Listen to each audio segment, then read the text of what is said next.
ಆತ್ಮೀಯ ಶಿಕ್ಷಕರಿಗೆ 19ನೇ ದಿನದ ಬೈಲಿಂಗ್ವಲ್ ತರಗತಿಗಳ ವಿದ್ಯಾಚೇತನ ಕಾರ್ಯಕ್ರಮಕ್ಕೆ ಆತ್ಮೀಯ ಸ್ವಾಗತ. ಎಂದಿನಂತೆ ಮೊದಲನೇ ಅವಧಿ ಎಕ್ಸ್ಚೇಂಜ್ ಗ್ರೀಟಿಂಗ್ಸ್ ಆ್ಯಂಡ್ ಕಾನ್ವರ್ಸೇಷನ್. ಇದಕ್ಕೆ ಸಂಬಂಧಪಟ್ಟಂತೆ ಮೊದಲನೇ ಚಟುವಟಿಕೆ ಕದಂ ತಾಲ್ ಆಗಿರುತ್ತೆ. So the children enter the classroom in a line by doing kadam taal. ಕದಂ ತಾಲ್ನ ಮೂಲಕ ಮಕ್ಕಳು ಒಳಗಡೆ ಬಂದು ಸೆಮಿ ಸರ್ಕಲ್ನಲ್ಲಿ ಕೂತ್ಕೊಳ್ಬೇಕಾಗತ್ತೆ. And next game my favourite doll ಅಂತೇಳಿ, ಅಂದರೆ ಇಲ್ಲಿ ಚಿಲ್ಡ್ರನ್ಸ್ನ ಮಕ್ಕಳನ್ನ ಕರೆದು ನಾವಲ್ಲಿ ಯಾವುದಾದ್ರೂ ಮಗುಗೆ ಇಷ್ಟವಾಗಿರುವಂಥ ಒಂದು ಪಪೆಟ್ನ ತೆಕ್ಕೊಳ್ಳಿಕ್ಕೆ ಹೇಳಬೇಕು. ನೆಕ್ಸ್ಟ್ ಆ ಪಪೆಟ್ ಬಗ್ಗೆ ಮಗು ತನಗಿಷ್ಟ ಬಂದ ರೀತಿಯಲ್ಲಿ ಆ ಪಪೆಟ್ ಬಗ್ಗೆ ಮಾತನಾಡಬೇಕು. ಇದನ್ನು ಲಾಸ್ಟ್ ವೀಕಲ್ಲೂ ಕೂಡ ಒಂದು ಸರಿ ಮಾಡಿದ್ವಿ. ಮತ್ತೊಮ್ಮೆ ಇದೇ ಚಟುವಟಿಕೆಯನ್ನು ಮಾಡಿಸ್ಬೇಕಾಗತ್ತೆ.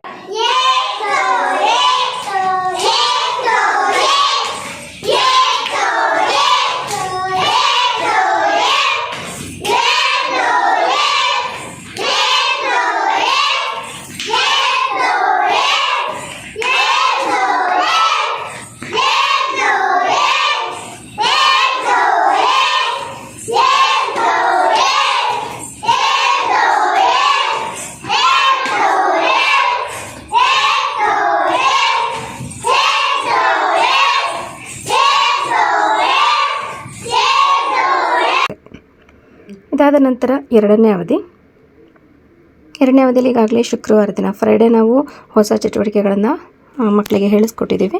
ಸೊ ಯಾವ ಒಂದು ಲರ್ನಿಂಗ್ ಏರಿಯಾಗೆ ಮಗು ಹೋಗಿಲ್ಲ ಅದನ್ನು ನಾವು ಅಬ್ಸರ್ವ್ ಮಾಡಿ ಆ ಮಗು ಆ ಲರ್ನಿಂಗ್ ಏರಿಯಾಕ್ಕೆ ಹೋಗಿ ಅಲ್ಲಿರುವಂಥ ಚಟುವಟಿಕೆಗಳನ್ನು ನಿರ್ವಹಣೆ ಮಾಡಲಿಕ್ಕೆ ತಿಳಿಸ್ಬೇಕಾಗತ್ತೆ. ಮೂರನೇ ಅವಧಿ ಬೇಸಿಕ್ ನ್ಯೂಮರಿಕಲ್ ನಾಲೆಡ್ಜ್. ಈ ಒಂದು ಅವಧಿಗೆ ಸಂಬಂಧಪಟ್ಟಂತೆ ಕಾನ್ಸೆಪ್ಟ್ ಆಫ್ ಶೇಪ್ಸ್. ಇಲ್ಲಿ ಮೊದಲಿಗೆ ನಾವು ಶೇಪ್ಸ್ಗಳನ್ನ ಪರಿಚಯ ಮಾಡಿಕೊಡ್ಬೇಕು. ತದನಂತರ ನಾನು ವಿಡಿಯೋದಲ್ಲಿ ಏನೆಲ್ಲ ಚಟುವಟಿಕೆಗಳನ್ನ ಮಾಡಬೇಕು ಅಂತೇಳಿ ತೋರಿಸ್ಕೊಟ್ಟಿದ್ದೀನಿ. ಅಂದರೆ ಮಕ್ಕಳಿಗೆ ಕೆಲವೊಂದು ವಸ್ತುಗಳನ್ನು ಕೊಟ್ಟು ಶೇಪ್ಸ್ನ ರಚನೆ ಮಾಡೋದಕ್ಕೆ ಹೇಳಬೇಕಾಗತ್ತೆ.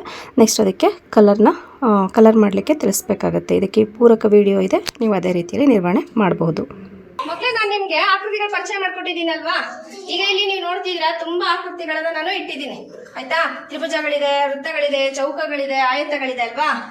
ಉದಾಹರಣೆ ಸ್ಕೇಲ್ ಇದೆ, ಪಟ್ಟಿ ಇದೆ, ಹಾಗೆ ಕಾರ್ಡ್ ಇದೆ, ಆಮೇಲೆ ಮುಚ್ಚಳಗಳಿದಾವೆ, ಪ್ಲೇಟ್ ಇದೆ, ರಿಂಗ್ ಇದೆ, ಆಮೇಲೆ ಅಲ್ಲಿ ಬೋರ್ಡ್ ಇದೆ. ಸೊ ಇದೆಲ್ಲ ಇದೆ ಅಲ್ವಾ? ಈಗ ನಾನು ಶಮೀಲ್ ಚೌಕಾಕೃತಿದ ಒಂದು ತಗೊಂಬ, ಚೌಕಾಕೃತಿದ ತಗೊಂಬ, ನಿಂತ್ಕೊಳ್ಳಿ.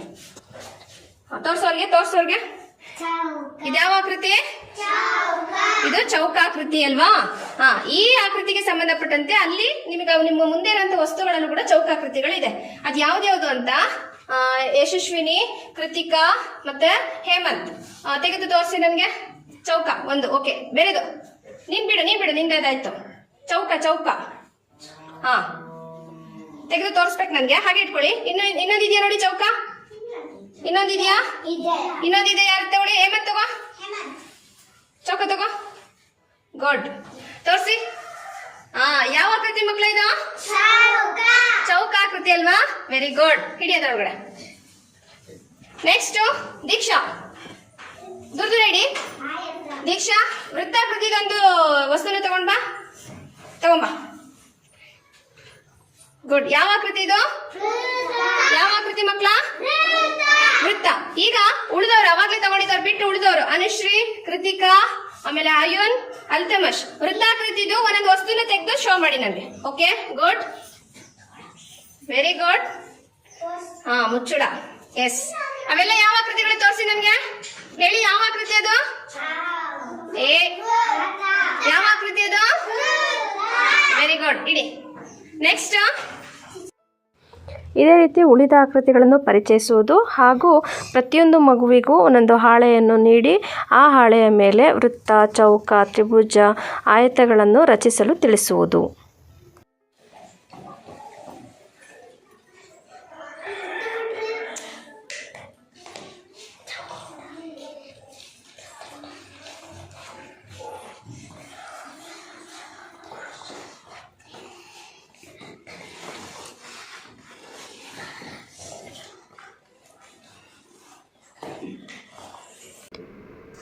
ನಾಲ್ಕನೇ ಅವಧಿ ಕ್ರಿಯೇಟಿವ್ ಆರ್ಟ್ಸ್. ಇಲ್ಲಿ fill the colour in letter shapes ಅಂತ ಕೊಟ್ಟಿದ್ದಾರೆ. ಇಲ್ಲಿ ನಿಮ್ಮ ಶಾಲೆಯಲ್ಲಿ ಲಭ್ಯ ಇತ್ತು ಅಂದರೆ ಸ್ಪ್ರೇ ಪೇಂಟಿಂಗಿಗೆಲ್ಲ ನಾವು ಬಳಸ್ಕೊತಾ ಇದ್ವಿ ಅಕ್ಷರಗಳನ್ನು, ರಬ್ಬರ್ ಅಕ್ಷರಗಳು ಅಂತೇಳಿ, ಅಥವಾ ಕೆಲವು ಪ್ರಾಣಿಗಳ ಚಿತ್ರಗಳಿರುವಂತಹ ಟ್ರೇಸ್ ಮಾಡಲಿಕ್ಕೆ ಅನುಕೂಲ ಆಗುವಂತಹ ಔಟ್ಲೈನ್ಸನ್ನು ಬರ್ಕೊಳ್ಳಿಕ್ಕೆ ಅನುಕೂಲ ಆಗುವಂಥ ಕೆಲವೊಂದು ಚಿತ್ರಗಳು ನಿಮ್ಮಲ್ಲಿ ಇರಬಹುದು. ಅಥವಾ ಅದಿಲ್ಲ ಅಂದರೆ ರಬ್ಬರ್ ಅಕ್ಷರಗಳನ್ನೇ ಬಳಸ್ಕೊಳ್ಳಿ. ಆ ಅಕ್ಷರಗಳನ್ನು ಮಗು ಪೇಪರ್ ಮೇಲಿಟ್ಟು ಔಟ್ಲೈನ್ನ ಹಾಕೋಬೇಕಾಗುತ್ತೆ. ನೆಕ್ಸ್ಟ್ ಅದರೊಳಗಡೆಗೆ ಕಲರ್ನ ಫಿಲ್ ಮಾಡಬೇಕಾಗುತ್ತೆ. ಈ ಒಂದು ಚಟುವಟಿಕೆಯನ್ನು ಈ ಒಂದು ಅವಧಿಯಲ್ಲಿ ನಿರ್ವಹಣೆ ಮಾಡಬೇಕಾಗುತ್ತೆ. ತದನಂತರ ಅಲ್ಲಿ ಅಕ್ಷರಗಳಾಗಿದ್ದರೆ ಆ ಮಗು ನೀವು ಆಲ್ಫಾಬೆಟಿಕಲ್ ಇತ್ತು ಅಂದರೆ ರಬ್ಬರ್ ಅಕ್ಷರಗಳು, ಆ ಮಗುವಿನ ಹೆಸರನ್ನಾದರೂ ಬರೆಯೋ ರೀತಿಯಲ್ಲಿ ನೀವು ನಿರ್ವಹಣೆ ಮಾಡ್ಬೋದು. ಅಥವಾ ಕನ್ನಡ ಪದಗಳನ್ನಾದರೂ ಕೂಡ ನೀವಲ್ಲಿ ಬರೆಯೋದಕ್ಕೆ ನೀವು ಹೇಳ್ಕೊಡ್ಬಹುದು. 5ನೇ ಅವಧಿ ಲ್ಯಾಂಗ್ವೇಜ್ ಡೆವಲಪ್ಮೆಂಟ್. ಈ ಒಂದು ಅವಧಿಯಲ್ಲಿ ಇಲ್ಲಿ ಕೊಟ್ಟಿರೋಂಥ ವಿಚಾರ ಏನಂದರೆ ನೇಮ್ ರೈಟಿಂಗ್ ಅಂತೇಳಿ. ಅಂದರೆ ಉದಾಹರಣೆಗೆ ಮಕ್ಕಳ ಹೆಸರನ್ನು ಬರೆಸೋದಿರ್ಬೋದು. The teacher writes on the blackboard in front of the children. ಅಂದರೆ ಈ ಒಂದು ಅವಧಿಯಲ್ಲಿ ನಾವು ಏನನ್ನೇ ಬರವಣಿಗೆ ಮಾಡಬೇಕಂದ್ರೂ ಕೂಡ ಮಕ್ಕಳ ಮುಂದೆನೇ ನಾವು ಬ್ಲ್ಯಾಕ್ ಬೋರ್ಡಲ್ಲಿ ಬರೀಬೇಕಾಗುತ್ತೆ. ಈವನ್ ಒಂದು ಮಗುವಿನ ಹೆಸರನ್ನು ಕೂಡ ನಾವಲ್ಲಿ ಇಂಗ್ಲೀಷ್ನಲ್ಲಿ ಮಕ್ಕಳಿಗೆ ಬ್ಲ್ಯಾಕ್ ಬೋರ್ಡ್ ಮೇಲೆ ಬರೆಸ್ಬೇಕು. ಜೊತೆಗೆ ಅದನ್ನು ನೋಡಿಕೊಂಡು ಮಗು ಕಾಪಿ ಮಾಡೋ ಥರ ಬರ್ಕೊಡ್ಬೋದು.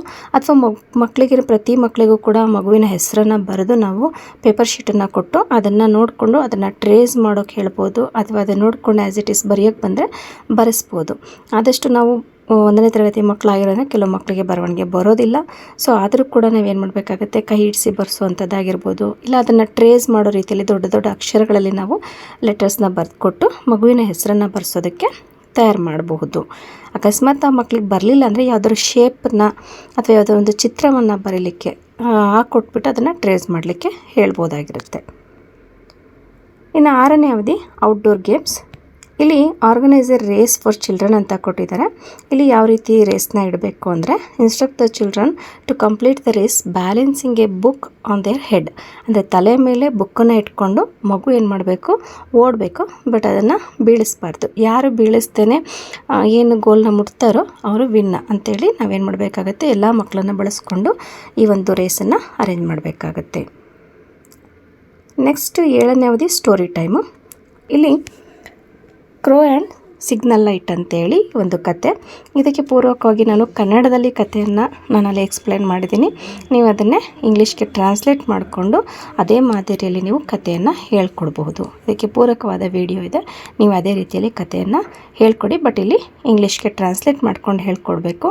ಮತ್ತು ಕಥೆಯಲ್ಲಿ ಬರುವ ಪಾತ್ರಗಳನ್ನು ಅಟ್ಲೀಸ್ಟು ಇಂಗ್ಲೀಷ್ನಲ್ಲಿ ಪರಿಚಯ ಮಾಡಿಸ್ಕೊಡ್ಬೇಕು. ಆ ಮಕ್ಕಳು ಅಟ್ಲೀಸ್ಟ್ ಕಥೆಯ ಪಾತ್ರಗಳನ್ನಾದರೂ ಇಂಗ್ಲೀಷ್ನಲ್ಲಿ ಹೇಳಲಿಕ್ಕೆ ಪ್ರಯತ್ನ ಪಡಬೇಕು. ಆ ರೀತಿಯಲ್ಲಿ ನಾವು ಇಂಗ್ಲೀಷ್ನಲ್ಲಿ ಕಥೆಯನ್ನು ಹೇಳ್ಕೊಡ್ಬೇಕಾಗುತ್ತೆ.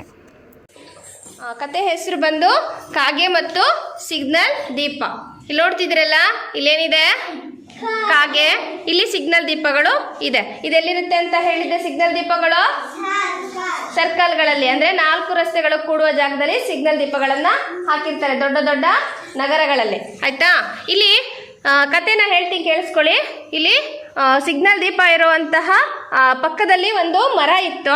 ಆ ಮರದ ಮೇಲೆ ಒಂದು ಕಾಗೆ ಪ್ರತಿದಿನ ಕೂತ್ಕೊಳ್ತಾ ಇತ್ತು.